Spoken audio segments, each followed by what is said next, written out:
Good morning, students. Hope you are all following the videos regularly. In our last video, we have seen the male reproductive part, that is the androecium, consisting of stamen. And the stamen had the anthers showing 4 microsporangia, where microsporogenesis occurred, resulting in the formation of microspores, that is nothing but the pollen grains. And it is in this pollen grain there were 2 male gamete found. Clear? And today in this video we have to study the female reproductive part, that is nothing but the gynoecium. Female reproductive part called gynoecium. Gynoecium consists of a pistil. As we have seen, androecium consists of stamen. The gynoecium consists pistil. And pistil here can be single. You can find a single pistil, or you can find more than one pistil. When pistil is single, we call it as monocarpillary. When it is more than one, you call it as multicarpillary. We call it as carpillary because the pistil are also called as carpel. Clear? Gynoecium consists of pistil. Now the pistil can be single or it can have more than one pistil. If it is single, you call it as monocarpillary. When it is more than one pistil present in a flower, you call it as multicarpillary. When it is more than one, again here 2 conditions can be seen. This number of pistils can be fused or they can be free. If it is fused, you call it as syncarpus. When it is free, you call it as apocarpus. Right? Whatever might be the condition, but each pistil consists of 3 important parts, that are stigma, style and the ovary. So you can see here.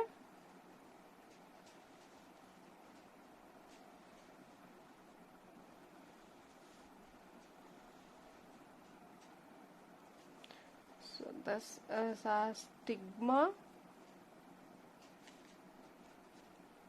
style and the ovary. Each pistil consists of stigma, style and ovary. Now the shape of the stigma can vary. It can show different shapes, I told you before only. But the function of stigma is they will provide the platform for the pollen grains to come and sit during pollination. And the style is the connectivity between the stigma and the ovary. And here the style can be of 2 types. It can be halo style or it can be solid style. Halo style meaning here the space will be halo. They show a cavity. If this space is filled with cells throughout, you call it as a solid style. And the basal portion you call it as ovary. We'll write ovary once again here. I'll draw bigger one here.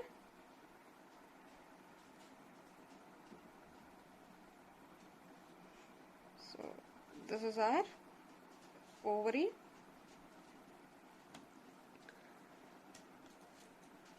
Inside the ovary, this is ovary, and the space inside this ovary, complete space which is present inside, is called as ovarian cavity, or you can also call it as locule. Clear? This is the ovary and space inside this ovary is called as ovarian cavity, or it is the locule. It is in the locule the ovules are arranged. So here there must be a attachment from where the ovule will arise. This is the attachment.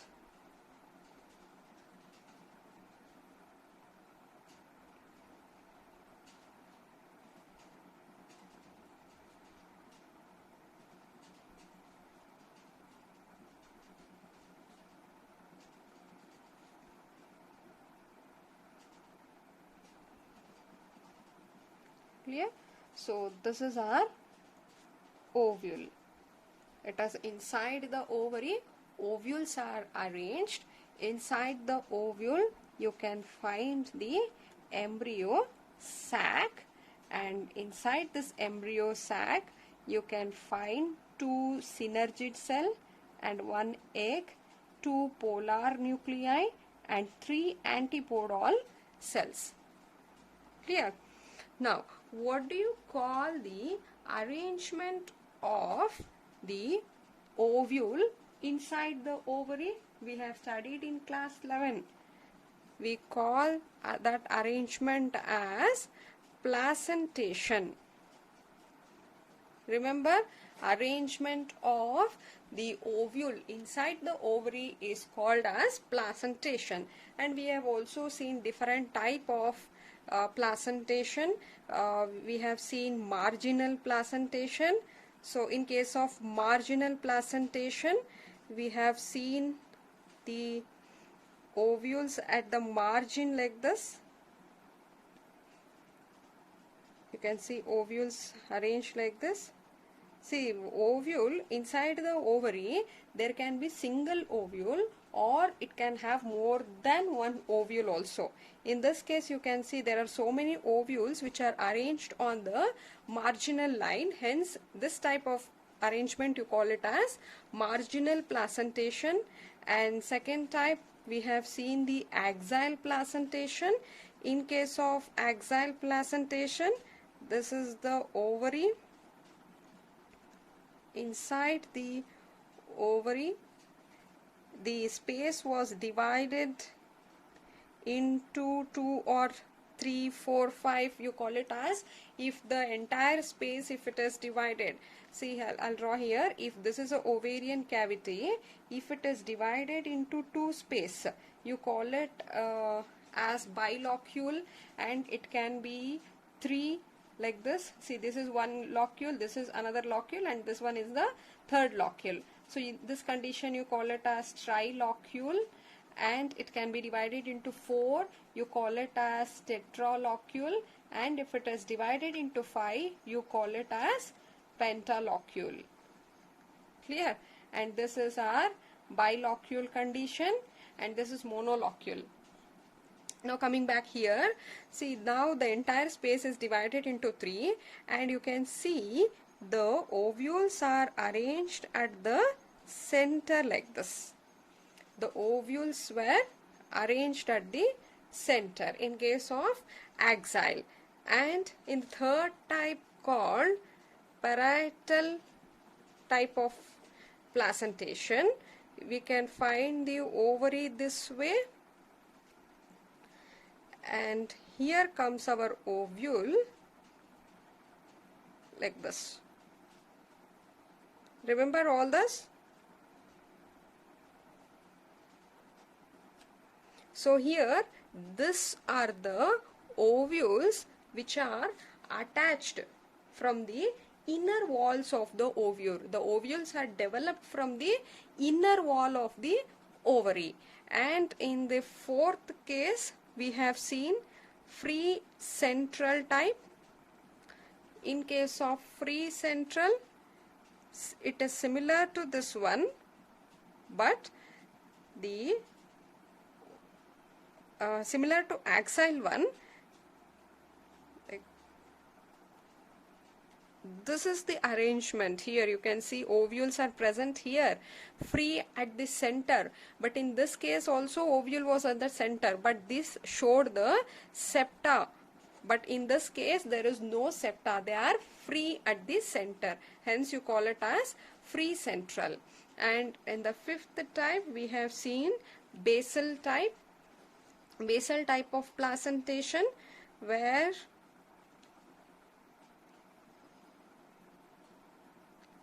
So you can see there is a single ovule present at the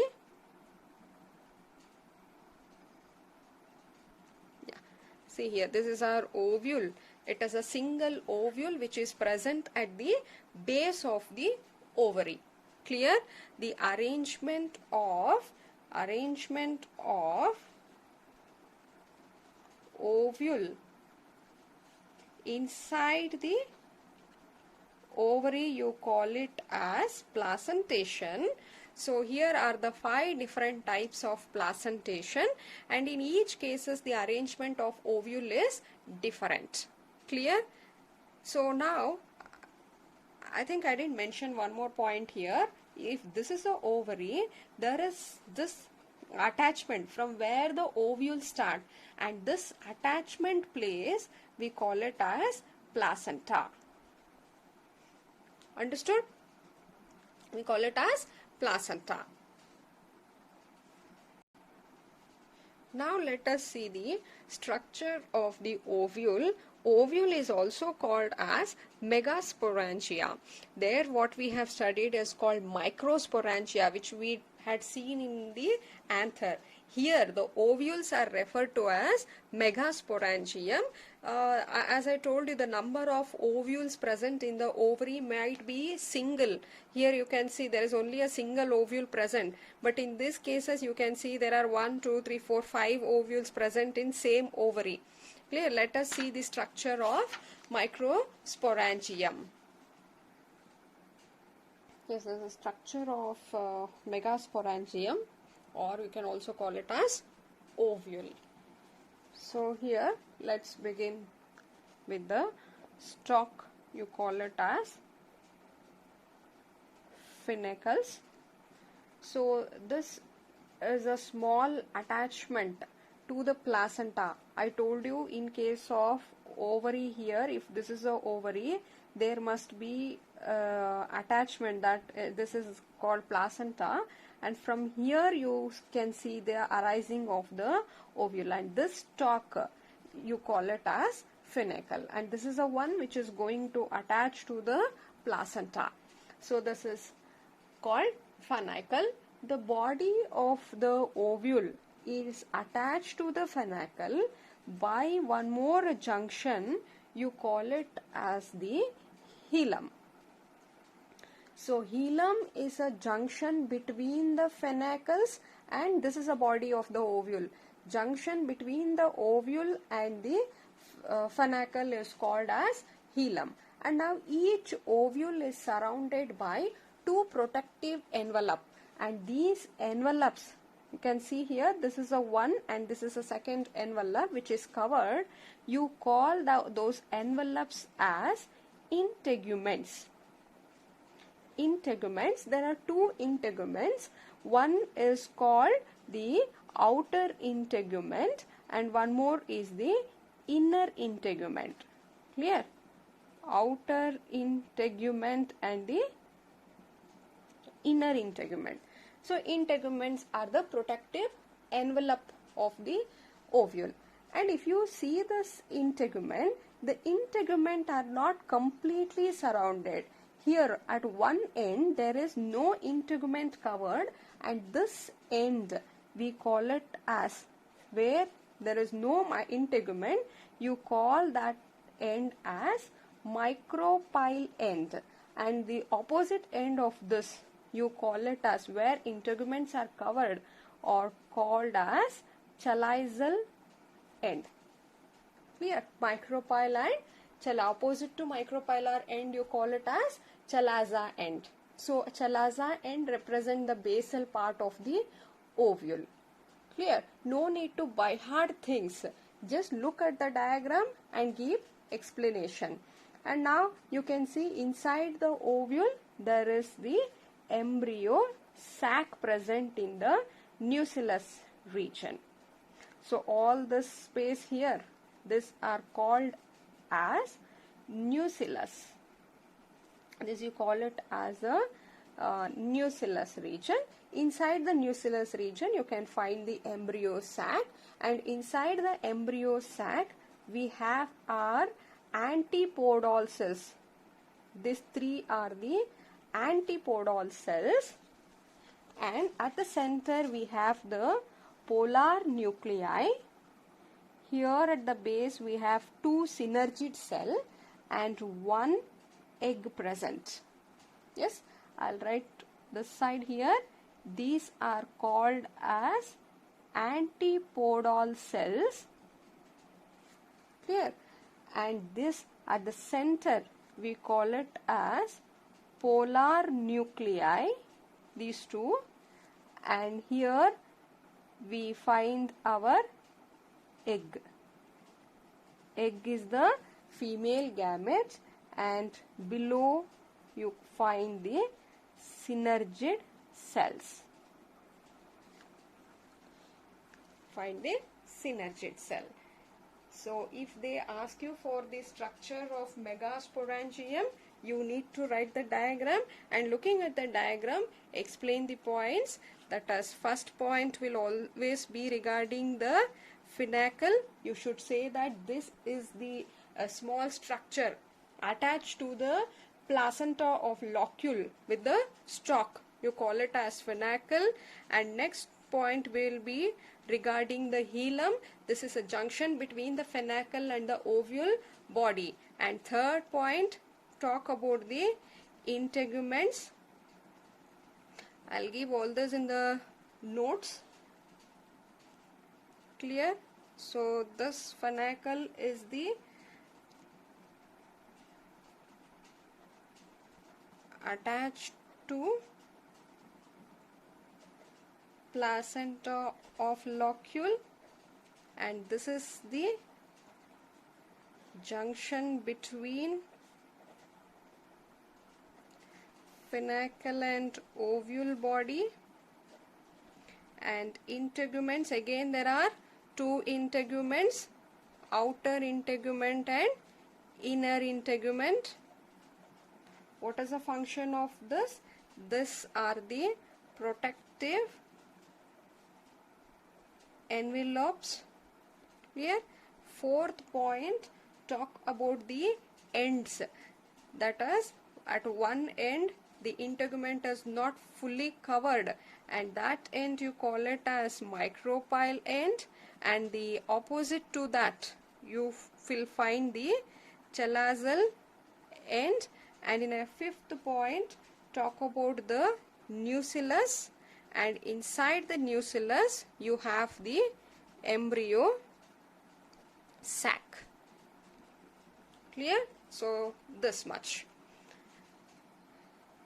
So this, what we have explained here is a typical ovule, or this is a anotropous type of ovule. There are different types of types of ovule based on the attachment of the body to the finacle.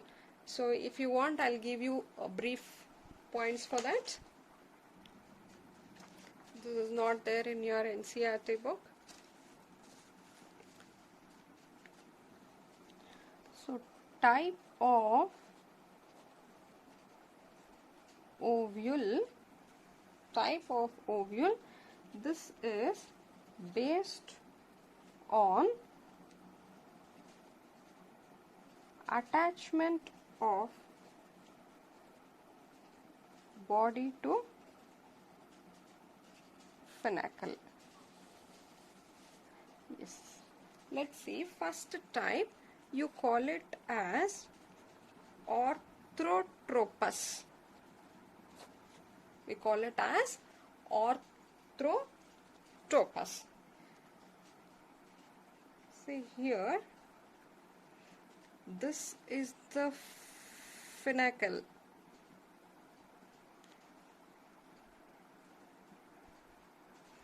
And this is how the integuments are present.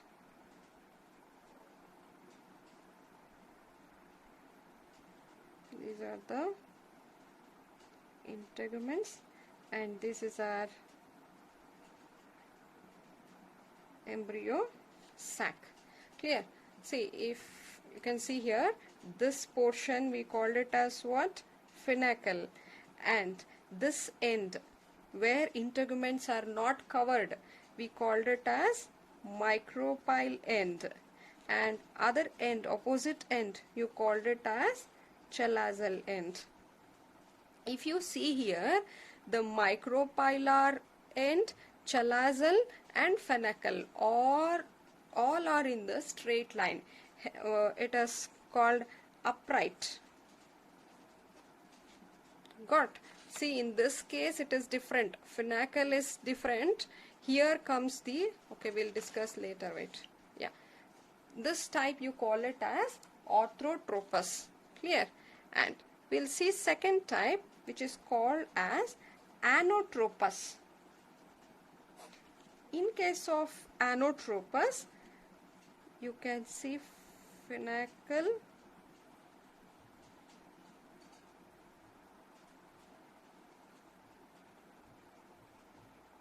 this is the integument,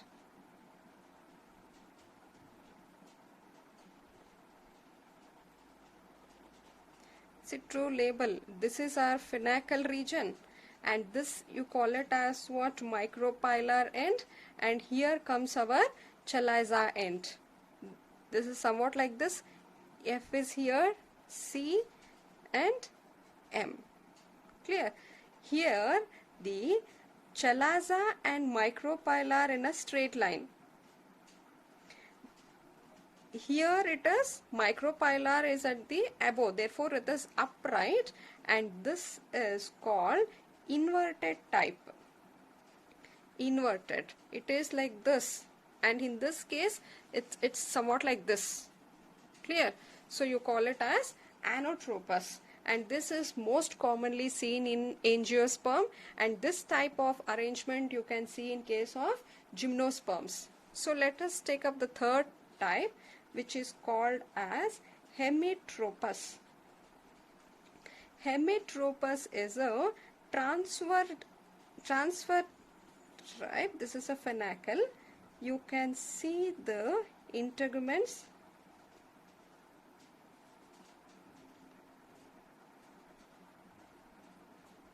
So this is the integuments. Here comes our ovule. Yes, here this is the fennacle region, and this side is micropylar, and this is the chalaza end. Here is a fennacle, and next comes the chalazal, and it is like this. Clear? It is called hemitropous. And fourth type is called as campylotropous. Here in campylotropous, it is same like this, fennacle will be there.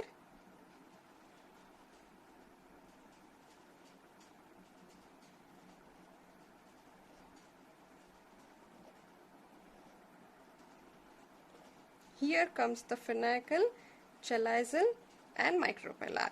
That is, F is here, C is here. See, these two are almost the same, but here the chalaza and micropylar was in a transverse line like this. Here the M is little bit, if you take axis C, it is not in a right angle. It show different angle here. M is like this. Like this. Got? And fifth type, we call it as amphitropous. Amphitropous. Here it is same as of the campylotropous. You should write same diagram.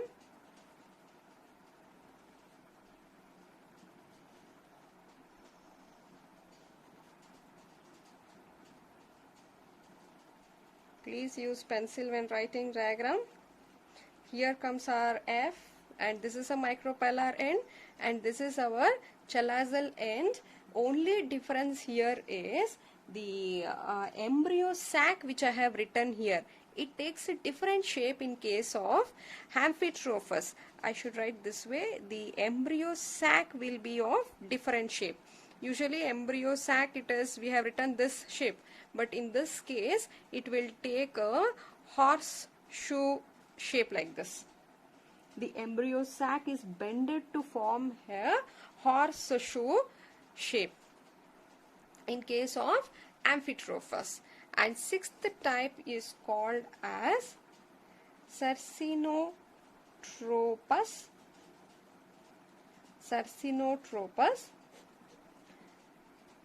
Here, see, this is the finacle. Finacle will bend 360 degree like this. It will bend 360 degree like this, and here comes our integuments and the embryo sac. This is the finacle. This is our micropylar end, and we have the chaliceal end. So here F is here, M and C. It is this way, but entire thing has been turned into 360 degree. You can see here the stalk has grown, it has curled and turned into 360 degree to show this type of arrangement. So these are the different types of ovule arrangement based on how the body is attached to the finacle. How the ovule body is attached to the finacle. There are 6 types of ovules. Orthotropous, where you can see all the micropylar, chaliceal, finacle are at the straight line like this. On the other side, anotropous, here it is in the inverted position. Micropylar towards the bottom and chaliceal towards upwards. And this is most commonly seen in case of angiosperms. And what we have discussed here previously here, this is an anotropous ovule. You can see here finacle is here, and this is its chaliceal and micropylar end. Clear? And the third type is called hemitropous, where it shows a transverse. The chaliceal and micropylar end is in the transverse horizontal line. Here, in case of Campylotropous, it is again the chaliceal and micropylar are not at the right angle. Here you can see they form a right angle, but in this case they give a different angle. Clear? And Amphitrophus is similar to this, but the shape of the embryo sac is different. Here it is oval shape, but in this case the embryo sac will bend to form the horseshoe shape. And sixth type you call it as Cercinotropous type, where entire this is bended or turned at 360 degree. Yes? Yeah. Now we have seen the megasporangium. In the next video we will see megasporogenesis. Clear? This was the structure. Within the structure, megasporogenesis will occur, and we will take up that in the next video. Go through this once. Yes? If any doubts, please ask. Gynoecium is a female reproductive part consisting of pistil. Pistil can also be called as carpel. There can be a single pistil or it can be more than one pistil. When it is in more than one condition, either they can be free or they can be fused. Each pistil consists of stigma, style and ovary, and this is the ovary portion. The space inside the ovary, you call it as ovarian cavity or the locule, and this space can be divided into 2-3 by the means of the septa. So if it is divided into 2 portions, you call it as bilocule, tri, tetra, pentalocule and so on. And inside this locule we can see the ovules present. In each ovary there can be single ovule or more than one ovule can be present. Inside the ovule you can find the embryo sac. Clear? And now placentation is the arrangement of ovule within the ovary. There are different types of placentation which we have studied in class 11. Yes, and then the structure of the ovule. Megasporogenesis, don't get confused. Microsporogenesis is found in the male reproductive part, and this is sporangium. Sorry, yeah. So this is a structure of the ovule. So, and these are the parts present in the ovule. I told you, don't by heart, just practice the diagram. Looking at the diagram, give the explanation. Clear? And what we have seen here is an anotropous type of ovule.